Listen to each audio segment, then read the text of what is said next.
Hey guys, welcome back. I hope you are having an amazing day. Let's get right into the stories. The first one is an entitled people story. 3 years ago, tragedy struck our family when we lost my beloved mother.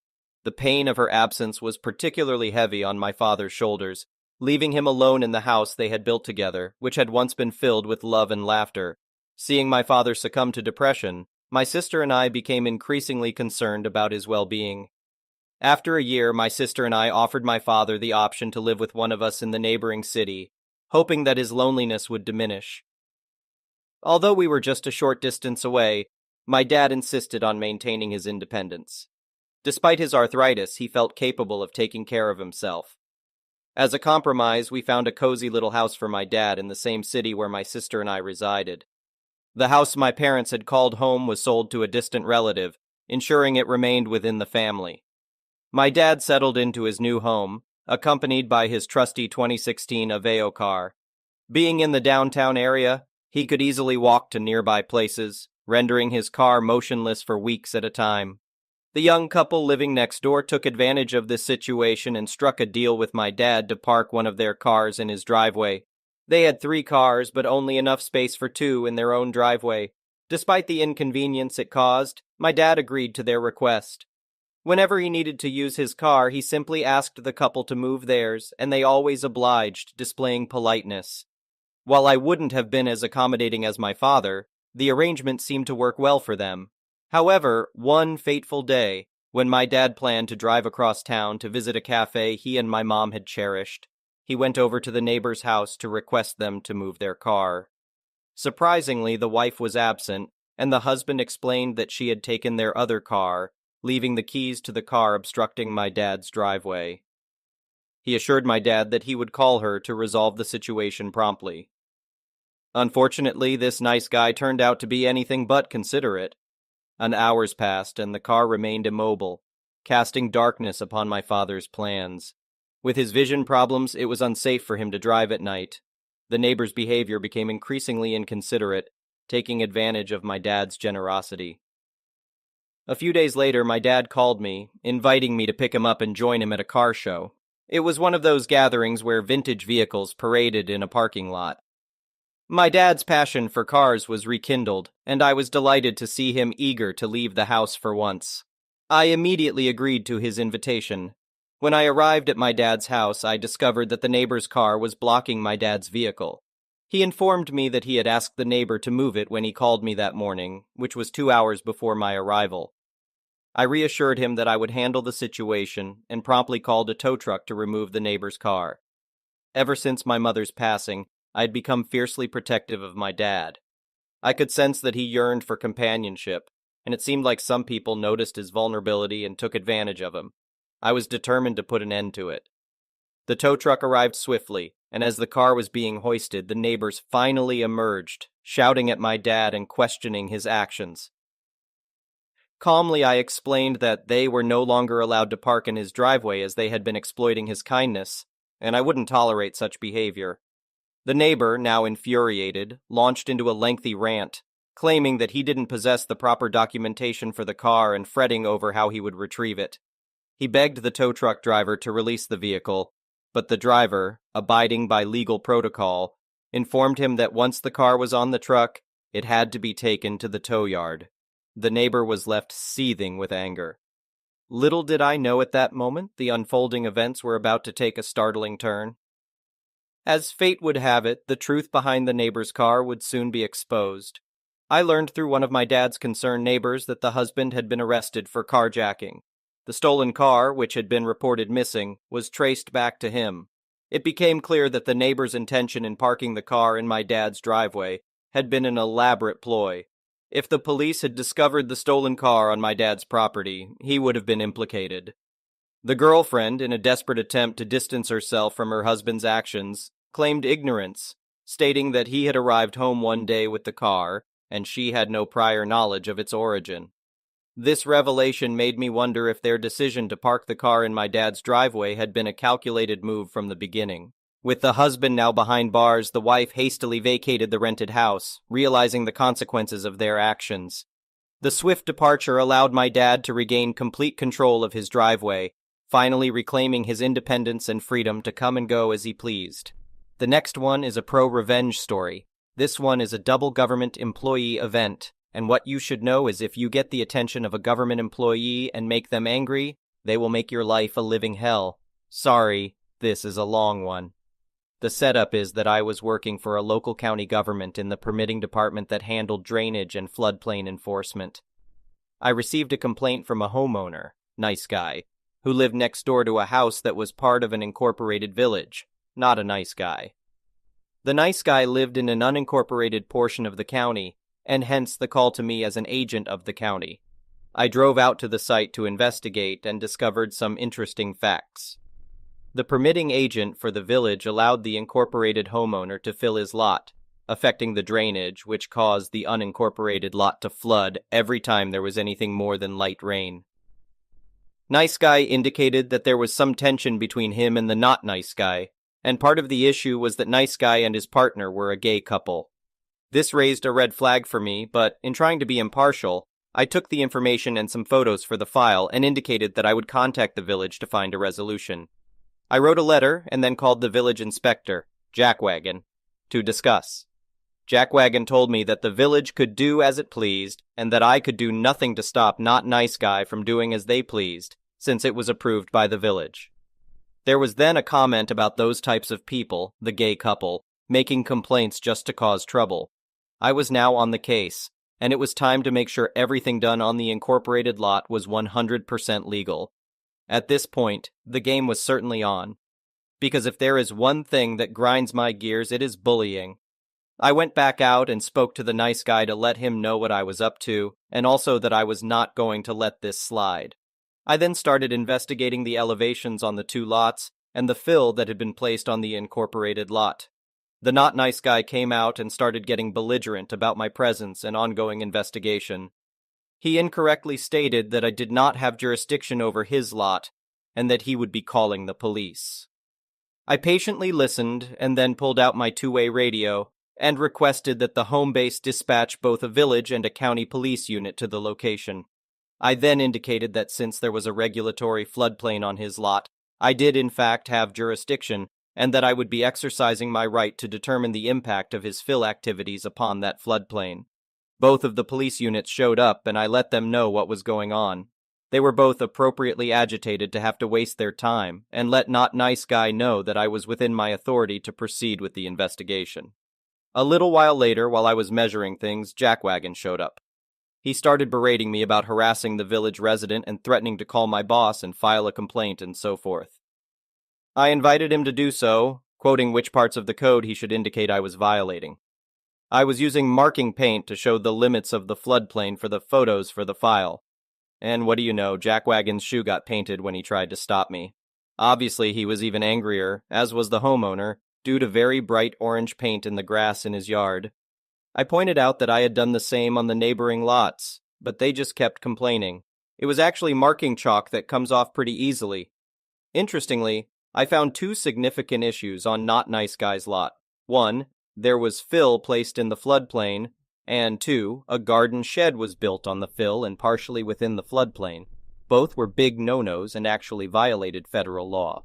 So the course of action had two parts. One, make the incorporated homeowner remove the fill and shed from the floodplain, and two, allow nice guy to place fill on their lot outside of the floodplain to counteract the fill remaining on not nice guy's lot. I also advised nice guy that it would be a good idea to install a field tile on their side to drain the water that would inevitably accumulate between the two lots during rainfall.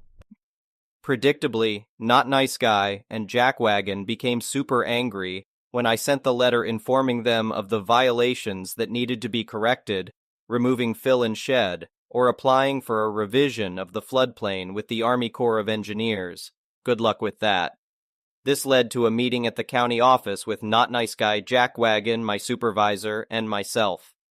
Quickly, things escalated, and Jackwagon began yelling about abuse of power, etc. The department head entered the conference room and told both of them they were wrong and that they should leave peacefully and comply or face the consequences, fines. The best part was that Not Nice Guy had to apply for a permit, and guess who was the one to review and approve it? That's right, yours truly. Now, I was following the letter of the law, but you have to know that poor government workers are underpaid and overworked. Strangely, the permit for Nice Guy was almost immediately approved, while Not Nice Guy's permit had to undergo a very thorough review to ensure its accuracy. You could argue that I was abusing my power, but I can assure you that the timing for their review was well within acceptable limits. Also, how could I be held accountable for their misfiling 3 times before they finally got it right? Generally, if you behaved like a civil human and came to the office, we would help you get things done properly so that the permit would go through the first time. But Not Nice Guy decided he could do it all on his own, so it took him 3 tries. Had he come to the office, I would have provided him with the same level of service as others, but he chose the harder route. Therefore, I didn't give an inch when it came to the submission being perfectly correct. Ultimately, the situation was resolved, but it took a lot more effort than it should have. The moral of the story: don't be an entitled homophobic a-hole.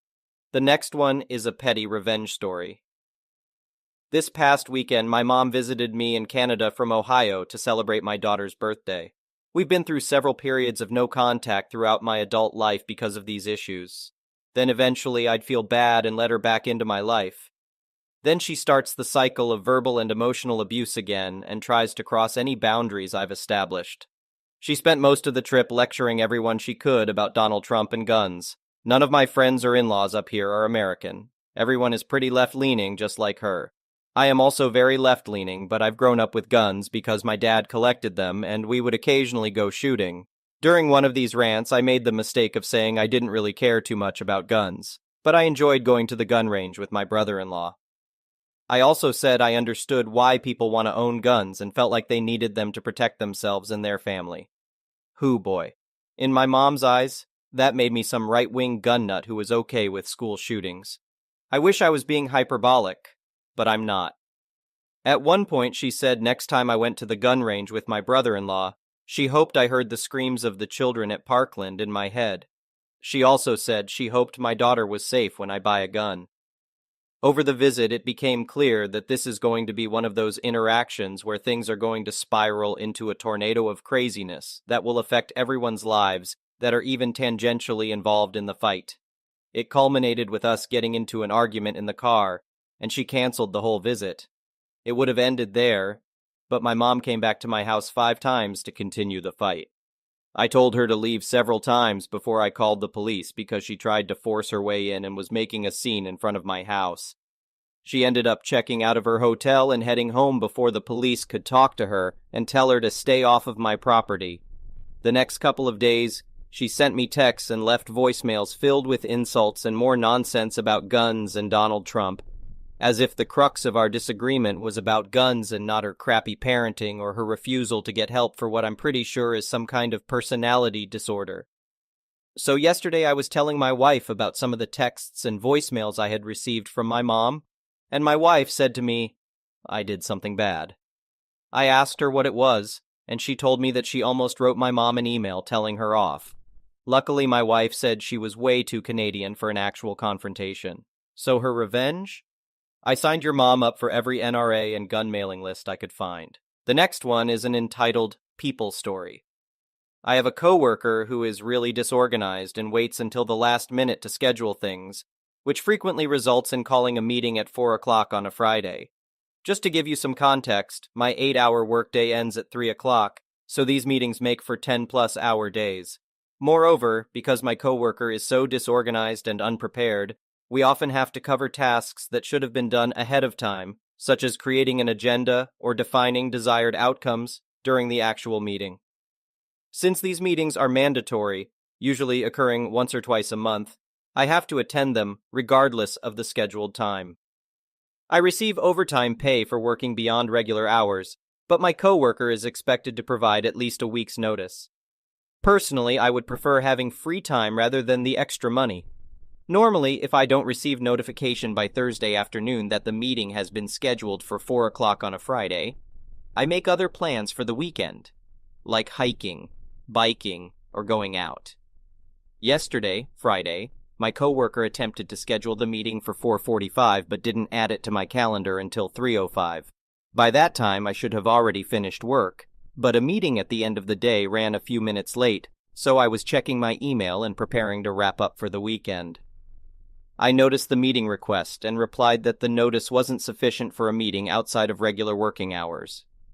I mentioned that I wouldn't have even seen the notice until the following Monday, and I CC'd my boss to ensure they were aware that I wasn't trying to avoid any responsibilities. Naturally, my coworker was upset because they are legally required to hold the meeting, and that day was the absolute deadline before filing an extension, which my boss had explicitly prohibited, unless under exceptional circumstances. They had known about this for 2 months, but failed to plan accordingly. My boss called at 3:10, asking if I could do the meeting immediately and finish by 4:10, with plans to address the issue on Monday. It was fine, I had intended to leave town but could postpone my departure. My coworker responded to my boss via email, stating that they were using personal time between 3:10 and 4:45, so they couldn't hold the meeting during that period. They also claimed that nothing I was doing could possibly be important enough to justify my absence from the meeting at 4:45. Subsequently, my boss called my coworker, who admitted that their child's birthday party was at 6 o'clock that evening, and they needed to find a cake and party supplies before the meeting, which is why they couldn't be available. My boss became annoyed and informed them that my boss and I would conduct the meeting now, and my coworker would have to face the consequences on Monday. We proceeded with the meeting, which only took 20 minutes, and I left at 3:45. Later that evening at 10:15 p.m., my coworker sent me a text message filled with anger, blaming me for their predicament. They emphasized that as a person with children, I should understand that family obligations take priority. They also criticized my activities and hobbies, deeming them pathetic, and suggested that it wouldn't have been difficult for me to attend the meeting they scheduled. They further mentioned that they would need to correct everything my boss and I had done incorrectly since they preferred to handle it in a specific way, although my boss had already submitted it. In response, I simply wished them a pleasant weekend and expressed hopes that they enjoyed their child's birthday party. Their reply stated that they had forgotten to invite people, resulting in no one attending the party. They also thanked me for rubbing that fact in their face. The next one is an entitled parents story. I'm a preschool teacher. Oh, I've got some fun stories. Today, a mom put in a complaint about me. Her kids are twins, 3 years old, and they're an absolute mess. I love all kids, but these two are something else. Their names are incredibly similar, first of all. Picture a parent naming their twins Candy and Mandy or Mackenzie and McKinley. So these girls don't know their own names. They both think their name is Mackenzie. They came into my class not potty trained. They barely know any letters and colors, and have a low vocabulary even though they have an older sibling, both parents, and a nanny taking care of them. They hit and shove each other, pull each other's hair, and try to stick their fingers in each other's eyes. They have literally stepped on my other kids to get where they're going because they're so used to always having their way.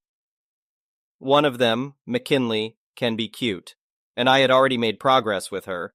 She's using the potty by herself now, knows a few colors, and is starting to respond to the correct name.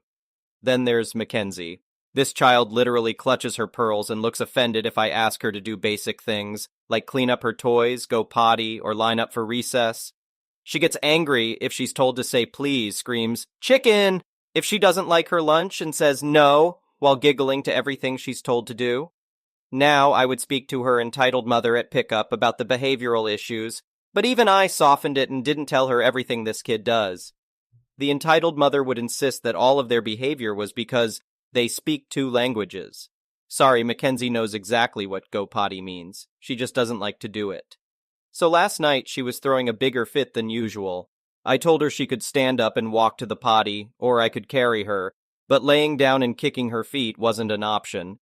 She didn't get up, so I picked her up and took her into the bathroom. I gave her a minute to stand still and calm down, then told her again to use the potty. She immediately slapped me hard on the arm. This was the first time she hit someone other than her twin. I made her go potty and sat her in the library away from the other children because she was still throwing her tantrum. And I didn't want her to hit another kid. I take hitting very seriously, so I told her she needed to sit until she could be nice again, or until Mommy got there so I could talk to her. Mackenzie kept screaming and stomping, so I left her alone to cool down since my sitting by her was only enraging her more. Cue entitled mother picking up. She was rushing to get her screaming kids out, so I only had time to tell her that Mackenzie was sitting out of the group because she hit and wasn't being safe. The entitled mother asked why she'd hit, and I explained it was because she was refusing to go potty again. The entitled mother said, "Mackenzie, no, you need to be nice," and rushed them out. This morning when I arrived, the entitled mother was in my boss's office throwing a fit and demanding the twins be removed from my room. I wasn't there for the conversation, but my boss called me in later to talk about it. Apparently the entitled mother described last night as, "The teacher put Mackenzie in timeout for not going potty," which totally was not what happened. I was on the verge of a panic attack all day because I didn't know what was going on or what I had done wrong. My boss was fine with it once I explained. They just told me to make sure I'm conscious of how things look to parents when they pick up their kids.